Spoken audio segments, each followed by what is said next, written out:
in the morning. Lord, you hear my voice.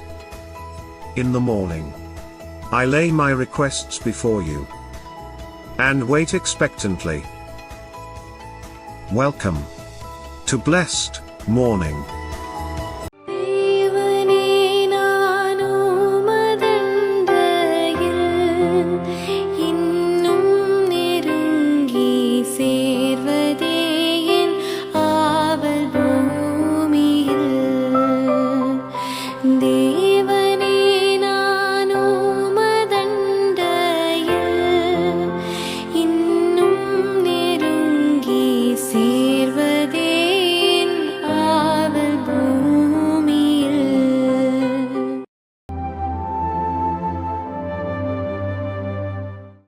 പ്രിയരെ, അനുഗ്രഹിക്കപ്പെട്ട ഒരു പ്രഭാതം കൂടെ നമ്മുടെ ജീവിതത്തിൽ അനുവദിച്ചു തന്ന വലിയവനായ ദൈവത്തെ നമുക്ക് ഒരുമിച്ച് ചേർന്ന് നന്ദി പറയാം.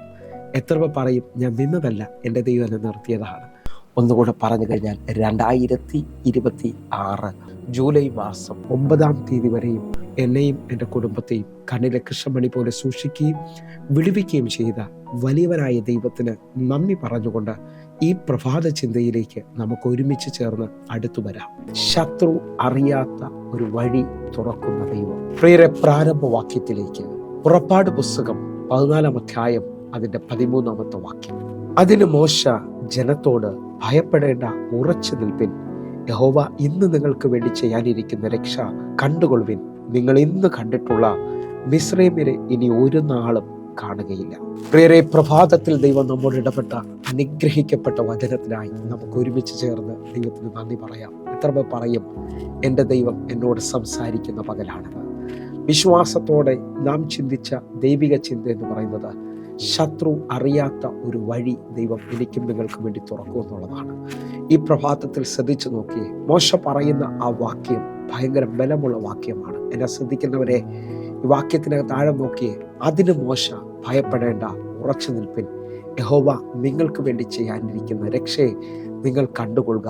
ഇന്ന് കണ്ടിട്ടുള്ള മിസ്രൈമിനെ ഒരു നാളും കാണുകയില്ല. ഈ വചന പശ്ചാത്തലം കേൾക്കുമ്പോൾ ഇസ്രായേൽ മക്കൾക്ക് മുമ്പിലും പിൻപിലും ഇനി വഴിയില്ലാത്ത അനുഭവമാണ്.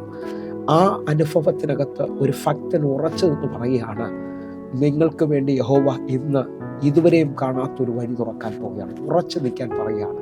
എന്നെ കേൾക്കുന്ന ഓരോ ദൈവമക്കളും ഈ പ്രഭാതത്തിൽ തിരിച്ചറിയേണ്ടത് നമ്മുടെ ദൈവം അത്ഭുതത്തിൻ്റെ ദൈവമാണ്. നിങ്ങളും ഞാനും ചിന്തിക്കുന്നത് പോലെ ഇനി പുറമെ ഒരു വഴിയില്ലെന്ന് പറയുമ്പോൾ അതിൻ്റെ മധ്യത്തിൽ കരുതുന്ന, അതിൻ്റെ മധ്യത്തിൽ വിളിച്ച ദൈവം വിശ്വസ്തൻ എന്ന് പറയാൻ തക്കവണ്ണം അത്ഭുത വഴി തുറന്നു തരികയാണ്. ഒന്നുകൂടെ പറഞ്ഞു കഴിഞ്ഞാൽ, വായിച്ച വചന പശ്ചാത്തലം എന്ന് പറയുന്നത് ഇസ്രായേൽ മക്കൾ വല്ലാതെ ഭയപ്പെട്ട് അവർ മോശയോട് പിറുപിറുക്കുകയും യഹോവയോട് നിലവിളിക്കുകയും ചെയ്യുന്ന അനുഭവത്തിനകത്ത് മോശ അവരോട് പറയുകയാണ്, ഉറച്ചു നിൽക്കും, ഭയപ്പെടേണ്ട, ദൈവം നിങ്ങൾക്ക് വേണ്ടി അത്ഭുതം ചെയ്യാൻ പോവുകയാണ്. ഈ വചന പശ്ചാത്തലത്തിനകത്ത് ഇതാ ഇസ്രായേൽ മക്കൾ മിസ്രൈമിന്റെ കയ്യിൽ നിന്ന് പുറപ്പെട്ടവർ വാഗ്ദത്ത ദേശത്തിലേക്ക് പോകുമ്പോൾ അവർ ഇതാ ചെങ്കടലിന്റെ മുമ്പിലേക്ക് വരികയാണ്. ആ ചെങ്കടലിന്റെ മുമ്പിൽ വന്ന് പാളയം ഇറങ്ങുമ്പോൾ ശത്രു അവരെ പിന്തുടരുകയാണ്. ഫറവോനും കൂട്ടരും അവരെ പിന്തുടർന്ന് പിടിക്കുവാൻ നോക്കിയാണ്. ആ സമയത്ത് ഇനി വഴിയില്ല എന്ന് പറഞ്ഞുകൊണ്ട് ഭാരപ്പെടുമ്പോൾ നിങ്ങൾ ശ്രദ്ധിച്ചു നോക്കിയേ, 14-ാം അധ്യായം അതിൻ്റെ 3-ാമത്തെ വാക്യം. എന്നാൽ അവർ ദേശത്തിൽ ഉഴലുന്നു, മരുഭൂമിയിൽ കുടുങ്ങിയിരിക്കുന്നു എന്ന് ഫറവോൻ ഇസ്രായേൽ മക്കളെ കുറിച്ച് പറയും. ഈ പ്രഭാതത്തിലും ഇതേപോലെ ശത്രു നിങ്ങളെ കുറിച്ച് പറയുന്നുണ്ടാകാം. എല്ലാം അവസാനിച്ചു, ഇനി മുമ്പോട്ട് പോകാൻ കഴിയത്തില്ല. ആ കടഭാരം, ആ രോഗത്തിന്റെ അവസ്ഥ, ആ തലമുറയുടെ വിഷയം, കുടുംബത്തിന്റെ അവസ്ഥ, ഇങ്ങനെ പലവിധ അവസ്ഥകൾ കാണിച്ചുകൊണ്ട് ഇനി മുമ്പോട്ടൊരു വഴിയില്ല എന്ന് പറഞ്ഞുകൊണ്ട് നിൽക്കുമ്പോൾ ഈ പ്രഭാതത്തിൽ ഉറച്ചു വിശ്വസിക്കാൻ പറ്റുന്നതിൽ ഉറച്ചു വിശ്വസിച്ചോ. വിളിച്ച ദൈവം വിശ്വസ്തനാണ്. വചന പശ്ചാത്തലം നിങ്ങൾക്ക് മനസ്സിലായെന്ന് വിശ്വസിക്കുന്നു. ഇതാ ഫറവോൻ അടുത്ത് വരുമ്പോൾ ഇസ്രായേൽ മക്കൾ തലപൊക്കി നോക്കുകയാണ്. ഇനി ഒരു വഴിയില്ലെന്ന് പറഞ്ഞു അവർ ഭയപ്പെട്ട് ദൈവത്തോടും മോശയോടും നിലവിളിക്കുന്ന അനുഭവമാണ്. അവിടെയാണ് ദൈവം അത്ഭുത വഴി തുറക്കാൻ പോകുന്നത്. നിങ്ങൾ ശ്രദ്ധിച്ചു നോക്കിയേ, ഇനി ഒരു വഴിയില്ല എന്ന് പറഞ്ഞെടുത്താണ് ഒറ്റ രാത്രി കൊണ്ട് ഇസ്രായേൽ മക്കൾക്ക് ചെങ്കടലിലെ വഴി തുറന്നു കൊടുക്കുന്നത്. പുറപ്പാട് പുസ്തകം 14-ാം അധ്യായം 21-ാമത്തെ വാക്യം. മോശ കടലിൽ കൈനീട്ടി, യഹോവ അന്ന് രാത്രി മുഴുവൻ മഹാശക്തിയുള്ള ഒരു കിഴക്കൻ കാറ്റുകൊണ്ട് കടലിനെ പിൻവാങ്ങിച്ചു ഉണങ്ങിയ നിലമാക്കി. അങ്ങനെ വെള്ളം തമ്മിൽ വേർപിരിഞ്ഞു. 22-ാമത്തെ വാക്യം. ഇസ്രായേൽ മക്കൾ കടലിന്റെ നടുവിൽ ഉണങ്ങിയ നിലത്തുകൂടെ നടന്നുപോയി. അവരുടെ ഇടത്തും വലത്തും വെള്ളം മതിലായി നിന്നു. ഈ വചനം കേൾക്കുമ്പോൾ എല്ലാവരും ദൈവത്തിന് നന്ദി പറയണം. കാരണം ഒരു വഴിയുമില്ല, എല്ലാ വഴിയും അടഞ്ഞു, ശത്രു അവരെ ജയിച്ചു എന്ന് പറഞ്ഞുകൊണ്ട് നിൽക്കുമ്പോൾ അന്ന് രാത്രിയിൽ മഹാശക്തിയുള്ളൊരു കിഴക്കൻ കാറ്റ്, പ്രാർത്ഥിക്കുന്ന മോശ കടൽ മേലേക്ക് കൈ നീട്ടുമ്പോൾ ആ രാത്രിയിൽ ദൈവം ചലിക്കുകയാണ്. ഈ പകൽ മുഴുവൻ വിശ്വസിക്കാമെങ്കിൽ നിങ്ങളുടെ കരം ഉയർത്തിപ്പിടിച്ചുള്ള പ്രാർത്ഥന, നിങ്ങളുടെ വിശ്വാസത്തോടുള്ള പ്രാർത്ഥന അത്ഭുതങ്ങളെ വിളിച്ചു വരുത്താൻ പോവുകയാണ്. ഒന്നുകൂടെ വിശ്വസിക്കാൻ പറ്റുമെങ്കിൽ ഇതുവരെ നടക്കാത്ത വലിയ ദൈവപ്രവൃത്തി സംഭവിക്കാൻ പോവുകയാണ്. ഇതേപോലെ ഒരു ഭാഗം കൂടെ ഞാൻ വേഗത്തിൽ നിന്ന് തൊടുകയാണ്. അപ്പോസ്തല പ്രവൃത്തി 12-ാം അധ്യായത്തിൽ ഇതാ യാക്കോബിനെ കൊന്നത് യഹൂദ ജനത്തിന് പ്രസാദമായി എന്ന് കണ്ടപ്പോൾ ഹെരോദാവ് പത്രോസിനെ പിടിച്ചിരിക്കുകയാണ്.